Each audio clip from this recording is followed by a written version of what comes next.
hindi pa rin humaharap sa mga otoridad para maglagak ng piyansa sa Pasay Regional Trial Court Branch 111 ang kabadyanang si Rufa May Quinto. Kasama si Rufa May sa warrant of arrest na inilabas ng korte para sa 14 counts ng kasong paglabag sa Securities and Regulation Code. Bukod sa comedian, naharap sa parehong kaso si Neri Naig Miranda at 7 operator ng Dermacare Beyond Skincare Solution. Aabot ng halos 1.7 million pesos ang piyansang dapat ilagak ng bawat isang akusado para sa pansamantalang paglaya.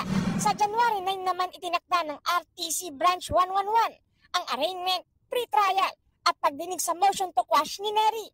Paglilinaw ng kampo ng complainants, hindi pa natatapos ang kaso kay Neri sakaling pumabar ang korte sa motion to quash. Kini-question lang naman ng motion ang paraan ng pagpapadala ng warrant kaya tuloy pa rin ang kaso. Naninindigan ng kampo ng 39 na complainant na kasama sina Neri at Rufa May sa pangangalat ng investors.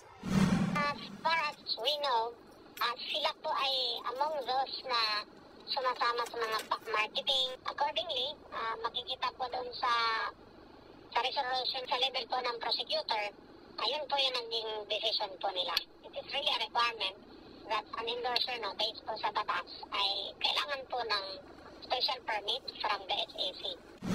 Hindi naman nakasama si Rufa May sa kinasuhan ng syndicated estafa dahil daw sa akulangan ng ebidensya. Pero nakakita raw ng probable cause ang korte laban kay Neri.